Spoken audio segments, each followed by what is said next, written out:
never liked school. I found it hard. I did, you know.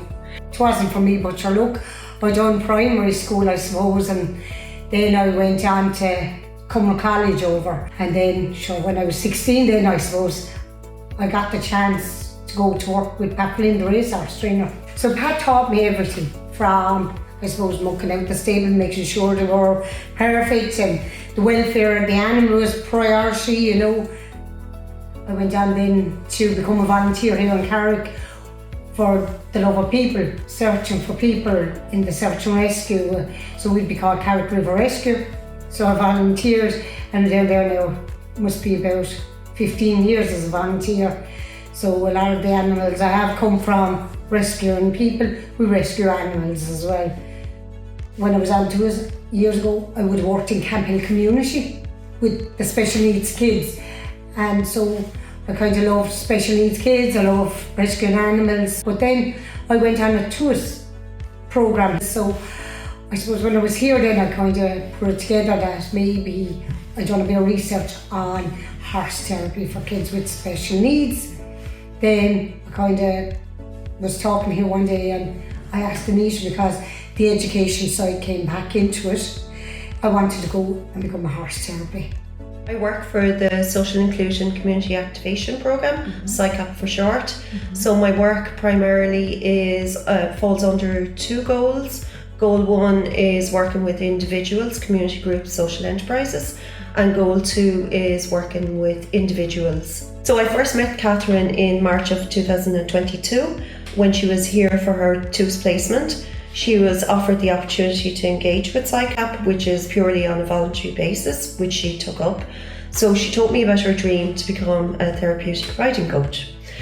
And she felt that it wasn't attainable because of funding, all the different barriers, returning to education. She had left school early. So we discussed that, and then we started looking at possible ways to fund the course and to help Catherine to actually complete the course. Like, Catherine fell under two core areas of work for SICAP. She wanted to return to formal education, and she also wanted that education to lead to employment or self-employment. So the work of SICAP also involves looking at how to access non-SICAP funding for clients. So in order to pay for the course for Catherine, we needed to access several different funding streams. So the combined 3 streams actually met the total amount of the course. I would have never went on to Wicklow, and I would have never went back to doing education, because I would have said it was all against me. And Wicklow said to me, you got on the course. Oh, it was brilliant. As I said, I'm on the course that I wanted to do, because I was now going to do something that was like special needs and horses, the love I have for the two things. So off we were going to go to Wicklow, and Catherine thought, this is great, I'm going to Wicklow.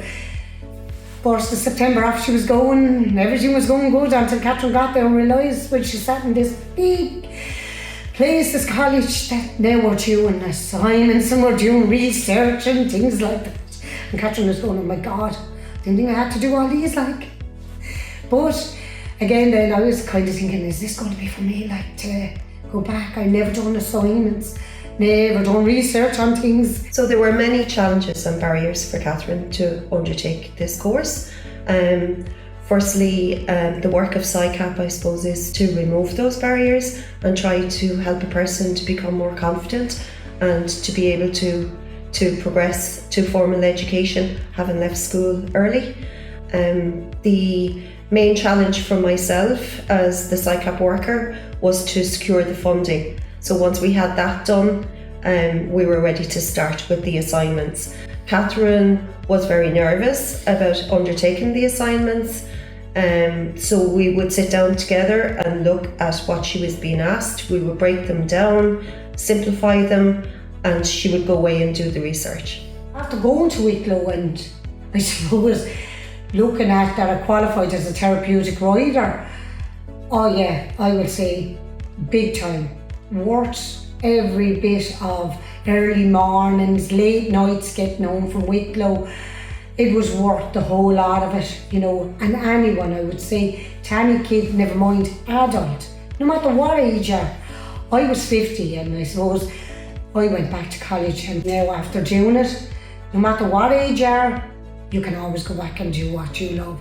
Once Catherine received her certification as therapeutic riding coach, the plan was for her to start her own business.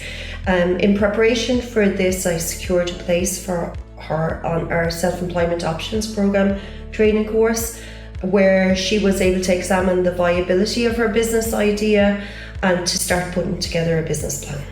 I have 4 stables, 5 horses. So I have 2 miniatures and I have 3 big lads. They're all rescued animals.